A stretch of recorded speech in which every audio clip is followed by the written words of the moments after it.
பாலும் தெளிதேனும் பாகும் பருப்பும் இவை நாளும் கலந்துனக்கு நான் தருவேன். பாலும் தெளிதேனும் பாகும் பருப்பும் இவை நாளும் கலந்துனக்கு நான் தருவேன். கோலம் செய் தூங்க கரிமுகத்து தூவணியே நீ எனக்கு சங்க தமிழ் மூன்றும் தா.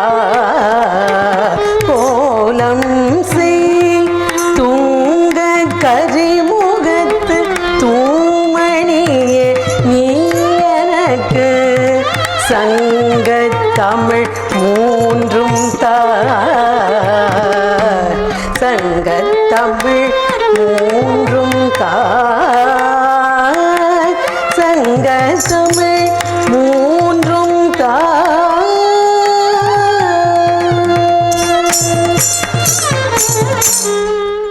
கோதையினுடைய வரலாற்றை ஒரே ஒரு வரியில சொல்லணும்னா எப்படி சொல்லலாம்?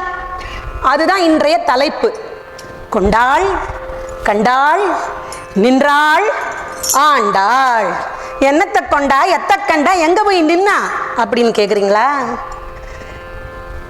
காதல் கொண்டாள், கண்ணன் மீது தீரா காதல் கொண்டாள்.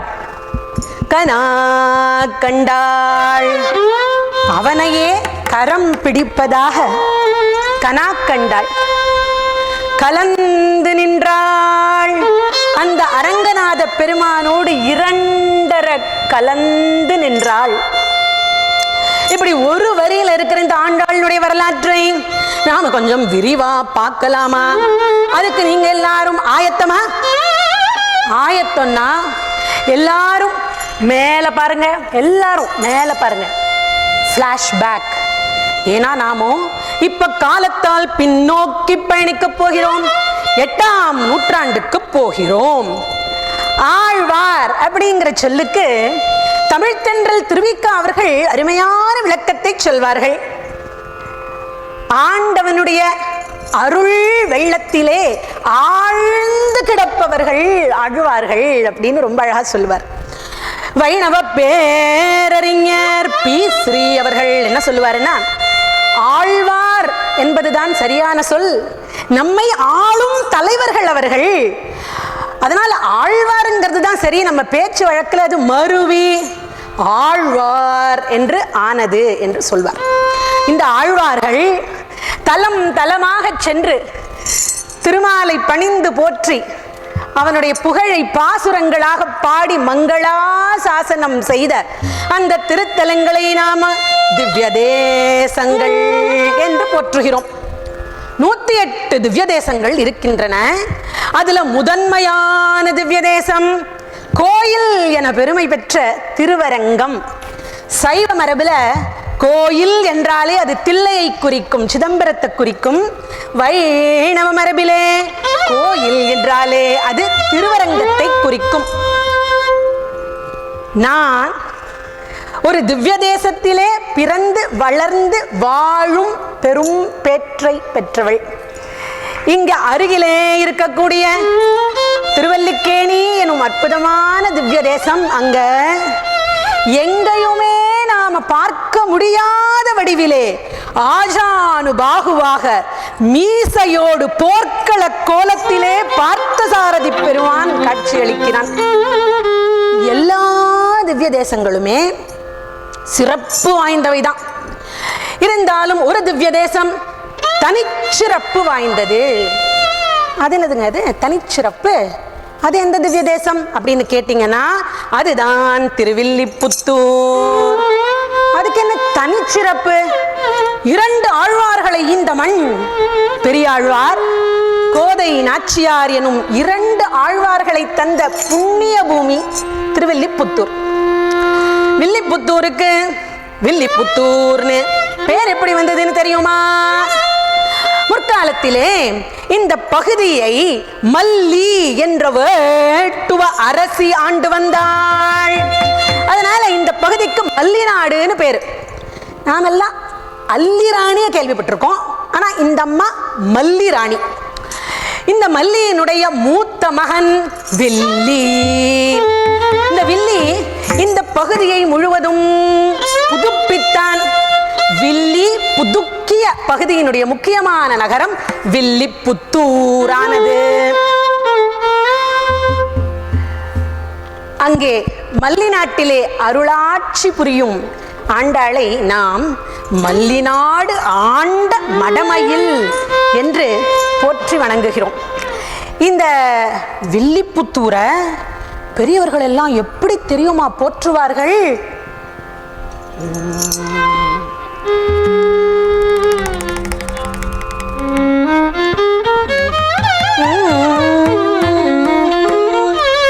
கோதை பிறந்த கோவிந்தன் வாழும், கோதை பிறந்த கோவிந்தன் வாழூர், சோதி மணிமாடம் தோன்றும் கோதை பிறந்த கோவிந்தன் வாழூர், சோதி மணிமாடம் தோன்றும் ஊர், நீதியார் நல்லவச்சன் வாழ்வும் நான் மறைகள் ஓடும், நல்லவச்சன் வாழும் நான் மறைகள் ஓடும், வில்லிபுத்தூர் வேதகோன் ஊர், வில்லிபுத்தூர் வேதகோன் ஊர். வில்லிபுத்தூர் வேதகோன் யாரு? நம்ம பெரியாழ்வார் தான். பெரியாழ்வாருக்கு பெரியாழ்வார்னு ஏன் பேர் வந்தது? அவருடைய இயற்பெயர் விஷ்ணு சித்தர். சித்தமெல்லாம் விஷ்ணுமயமாக எப்பொழுதும் அந்த திருமாலை போற்றி அவனுக்கு பாமாலையும் பூமாலையும் சூட்டி திருத்தொண்டு புரிந்து வந்தவர். இன்னைக்கு திரு ஸ்ரீமதி சசிரேகா பாலசுப்ரமணியமோட இந்த ஆண்டாள் பற்றின அந்த ப்ரோக்ராம் வந்து இட் வாஸ் ரொம்ப நல்லா இருந்தது. அதாவது நிறைய விஷயம் தெரிஞ்சிட்டோம். அண்ட் அவங்க ஆண்டாளாக இறங்கியே கம்ப்ளீட்டாக அந்த மாதிரி பாடி என்ன எக்ஸ்பிளைன் பண்ணி எங்களையும் ஸ்ரீரங்கத்துக்கே கூட்டின்னு போயிட்டோம். அந்த கல்யாணத்தில் பார்த்துட்டோம். நாங்கள் இங்கேயே உட்காந்து ஸ்ரீரங்கத்தில் அந்த கல்யாணத்தையே நாங்கள் பார்த்துட்டோம். ரொம்ப நல்ல programme. Congratulations and best wishes to her.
Ananda Bhairavi என்னையும் திருவழி மலரினை துடையே ஆனந்த பைரவி என்னையும் திருவழி மலரினை துடையே சங்கரி சிவானந்த பை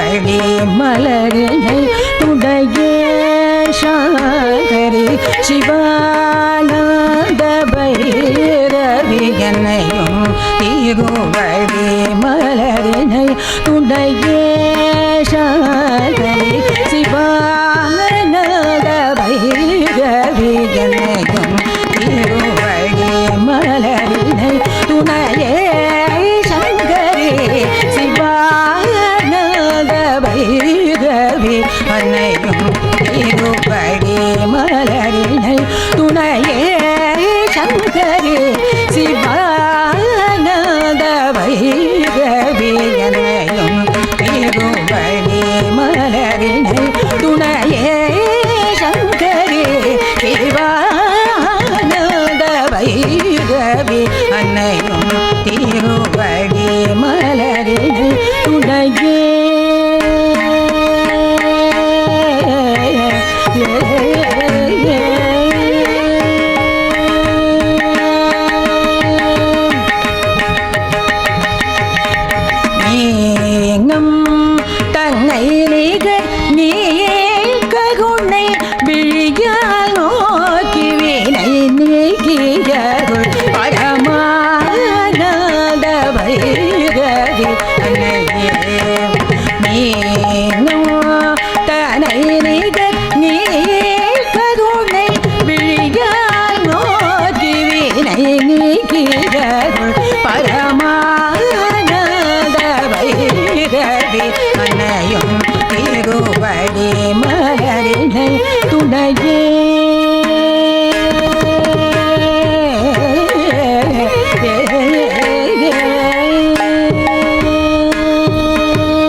துயிரையும் ஈன்ற ஜகன் மாதா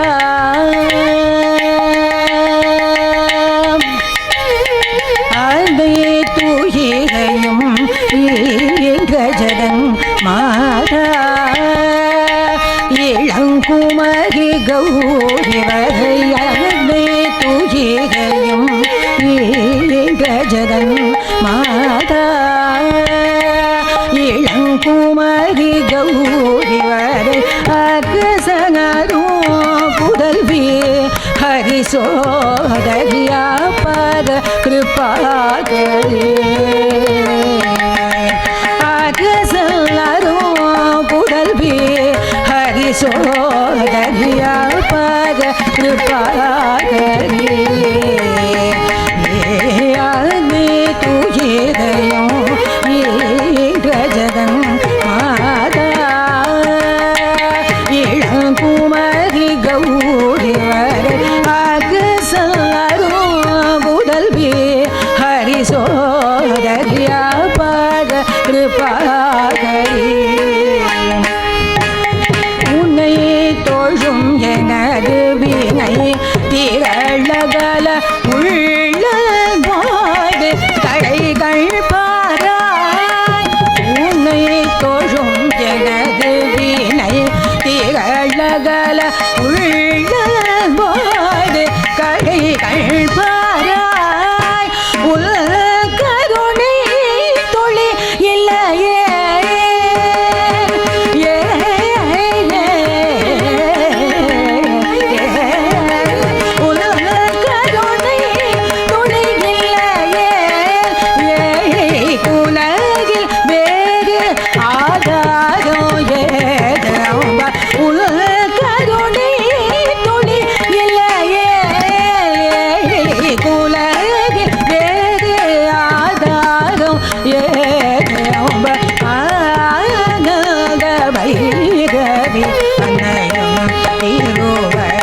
மலரினை துணையே சங்கரி சிவானந்த வைரவி அன்னையே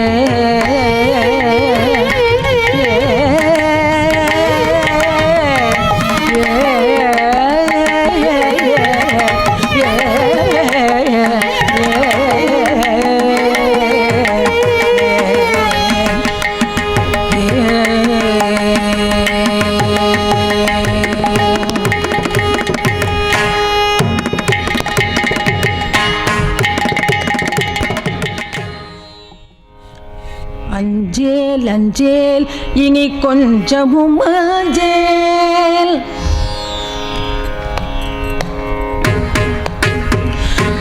அஞ்சேல் அஞ்சேல் இனி கொஞ்சமும் அஞ்சேல் அஞ்சுவோர்க்கு அபயம் அளிக்கும் சரவணன் இருக்க அஞ்சேல் அஞ்சேல் இனி கொஞ்சமும் அஞ்சேல் அஞ்சுவோர்க்கு அபயம் அளிக்கும் சரவணன் இருக்க அஞ்சேல் அஞ்சேல் இனி கொஞ்சமும் அஞ்சேல் அஞ்சுவோர்க்கு அபயம் அளிக்கும் சரவணன் இருக்க அஞ்சேல் அஞ்சேல் இனி கொஞ்சமும்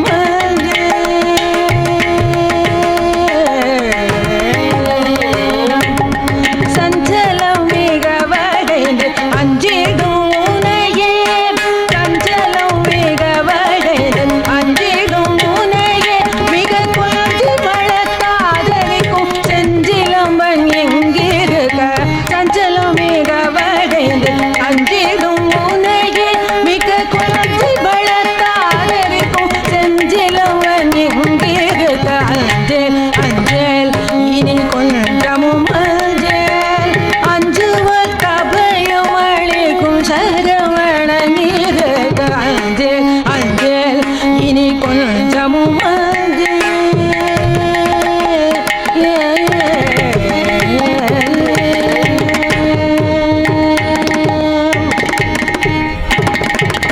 நாதன் எங்கொருவன் உண்டு நீ அதை மறந்தாய் நாதன் எங்கொருவன் உண்டு நீ அதை மறந்ததேன் நாதன் எங்கொருவன் உண்டு நீ அதை மறந்ததேன் நாதன் விஸ்வநாதனுக்கும் நன்மையருளும் கோன் நாதன் எங்கொருவன் உண்டு நீ அதை மறந்ததேன் நாதன் விஸ்வநாதனுக்கும் நன்மையை அருளும் கோன் பாதங்கள் பணியாமல் விங்காதங்கள் போரிவதேன் பாதங்கள் பணியாமல் விங்காதங்கள் போரிவதேன் வாதனை அகற்றி துணை ஆதரை துழுவான் இட கஞ்சே கஞ்சே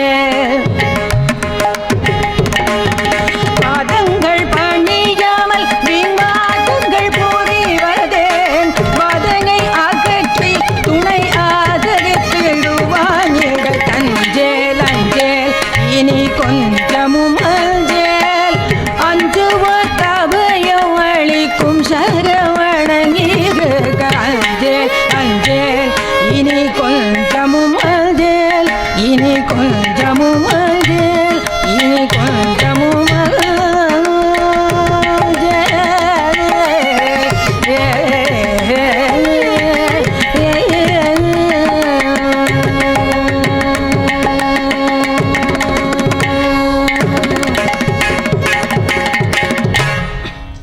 ஒவ்வொரு நிகழ்ச்சியுமே மிக சிறப்பாக திட்டமிட்டு செய்கிறார்கள்.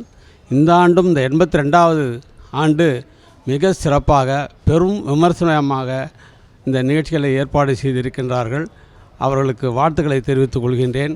தமிழிசை என்பது காலங்காலமாக இருந்து வருகின்ற ஒன்று. இடையிலே அதற்கு இடர்பாடு ஏற்பட்ட போது அண்ணாமலையார் அவர்கள் தொடங்கி இந்த அமைப்பு, இந்த தமிழிசை சங்கம் தொடர்ந்து நடைபெற்று வருவது மகிழ்ச்சிக்குரிய ஒன்றாக இருக்கிறது. தமிழிசைக்கு நாம் எல்லோருமே துணை நிற்க வேண்டும் என்று கூறி விடைபெறுகிறேன். நன்றி.